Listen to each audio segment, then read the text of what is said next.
My name is Phakamani, Tshila, Ndlela. Nire, sekuru mtimba nepasi, chigara mongo wemwedzi, modzi yemvura, matutu, mafusire, vakafusira chidoma chichifamba, mutupo usingadyiwe nevaroyi, Ndlela, mahelani, vanofamba nembuva yavo muhombodo, chikomba chebanya, vakadzi vakabata muswe, chisionekwe, chinotoonekwa kana mvura yanaya, maravire, vakwasha vanobvumidzwa kuravira gapu remambuya, ingazi zamadhodha dzatungana emkuze. I was born of Klopas. Klopas was born of Takavada. Takavada was born of Magundani. Magundani was born of Amazingo. So when my ancestors migrated to what we now call Zimbabwe, the people, they couldn't pronounce Amazingo, so they called him Madzingo. So Madzingo was born of Skayamazulu. Skayamazulu was born of Funavandlani. Funavandlani was born of Ndlela. Ndlela was born of Zlubi. Zlubi was born of Luvonga. Luvonga was born of Mavuso. Mavuso was born of Ngwane. I mean, it can sound like a story to some people, but so this is what happened. I was recording folk stories for my radio program, and for that season, that's what I wanted to do, because sometimes it's, you know, rites of passage and rituals and ceremonies, but this particular season was for folk stories. So I decided to go to one of our rural areas to find some elderly people so that they can tell the story, and I'll record them and share them with the listeners. So we went to the rural area. I mean, it was raining. It was a rainy season. It was raining hard. And this place that we were driving to was about 72 kilometers away, but the roads were very bad. So we got there late and we couldn't record the story until 12 midnight. Until 12 midnight. So at 12 midnight, that's when we decided to go to the river, because the rivers were full. You know, the rivers were flowing, the rivers were full. You know, it had been raining and the skies were amazing. You know, you could actually hear the planets realigning. You know, you could hear the movement of the stars. So we went to the river. So we sat by a waterfall. There was a waterfall. There was an amazing waterfall. And the elder that I was with is from the Soko, or the monkey, or the baboon bloodline. He rolled his huge joint of weed. And then he rolled his huge joint of weed. And then, you know, he was smoking. And then I think after about maybe about 10 or 20 minutes, the water rose. This is a true story. The water rose, you know, into the air, and it formed 3 figures. You could actually see 3 female figures. It was, you know, just talking about it right now, it gives me goosebumps. I've never experienced anything like that. The river was happy. You know, growing up, I never thought things like rivers and trees can be happy, but I experienced the happiness of the river to an extent that the water actually rose, and I could see clearly 3 female figures in the water, and they were having a conversation while the old man was telling the story, and their heads bowed down. And you know, man, I don't smoke myself. You know, I've never smoked in my life. I've never drank in my life. And if I had smoked or drank, I would think, maybe I'm high. Maybe I'm high. And I actually had a conversation with these three figures. You know, it wasn't for a moment, because some of the spiritual experiences that I have, they are for an infinite moment. You know, it's a moment, but it's timeless. It's not confined to time and space. But the conversation that I had with these three figures in the water, you know, let's call them water spirits. You know, I normally don't like to use the term water spirits, because when you say water spirits, people think marine spirits, and when people think marine spirits, you know, they start thinking of, you know, because a lot of people go to church, they start, you know, a lot of things. So I had a conversation that was actually confined to time and space. And my life changed. My life, from that day, my life changed. And these three women, I saw them again in Tanzania. When I went to Tanzania.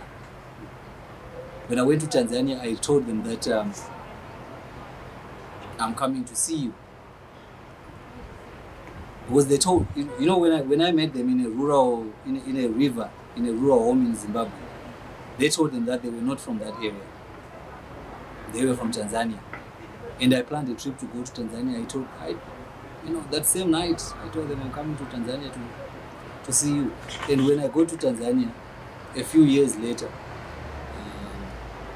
I forgot that I had made that promise. So I remember one day I was lying in bed.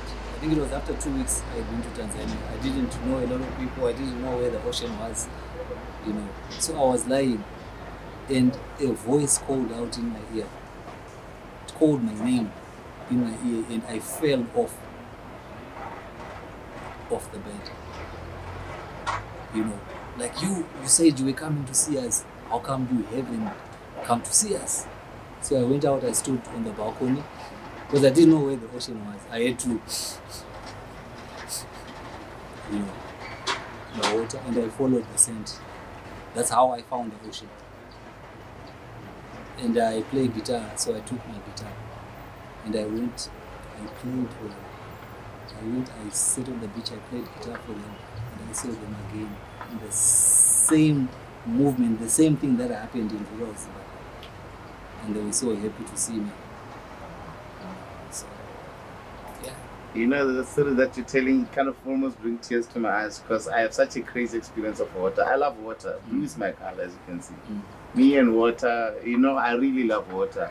My first time I went to Durban, I had this thing, a stomach bug. So I was stuck in a hotel for days, just vomiting and shitting and just, you know, like moving between the toilet and the, you know. This shouldn't be. No, it's okay, you really did it. So eventually when I started to recover, I basically decided I'm not going to leave Durban without going to the ocean. You know, even this month I was there to work. So I decided to go to the ocean by myself. Early I wake up, I go there. So I get so excited, I can't explain. My excitement of water, I always feel like I can just dive in and just go what deeper. House are you?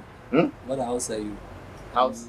Like, are you Zulu? Are you Xhosa? Paid in Ndlela, nothing in Ndlela, it's in Limpopo in Ndlela. So, Kimo Paid, Kimo Ndlela, my Kimo, but it's not a bloodline name. It's a name of, you know, to fix situations, you know, sometimes those ritualistic type of names in a sense.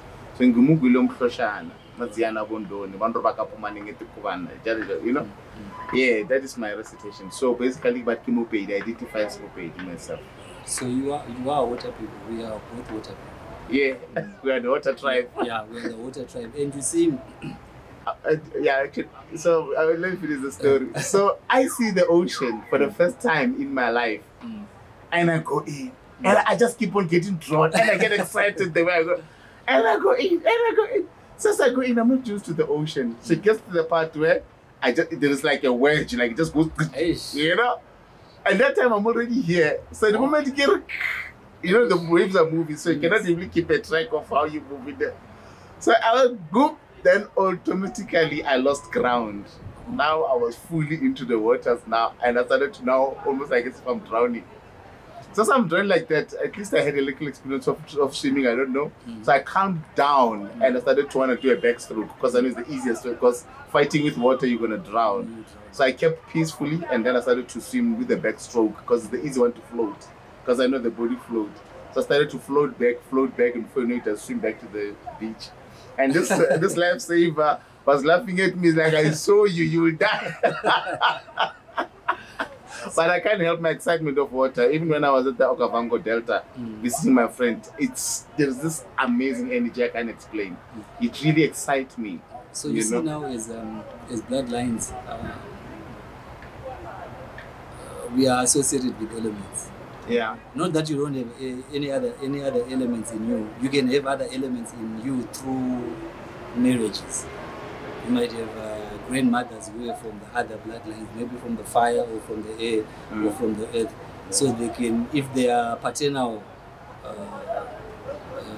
grandmothers, they can also bring spiritual gifts that are associated with those elements besides water. But your main element would be water, and your gifts will be associated. Your main spiritual gifts will be associated with water, which is mostly healing. And it can also, it can be very calm, but storms as well. Destroy. And our ancestors' colors are blue and white. When we are associated with water, our countries. That's why I always have blue. Yeah, I see you always have a dominant blue color on you. That's one of the things that I do that I didn't mention earlier. Yeah. One of the things that I do is to bring out the science behind our rituals and our ceremonies. Yeah. Because most people think these are just ceremonies, but they don't realize that our rituals and our ceremonies reenact universal laws and universal principles. So when you are associated with water, water has got a personality, water has got a character. And a memory. And a memory as well. So you'll be connected to that, to those memories. You are connected to those principles. You are connected to those characters. You even share certain characters in the personality with water.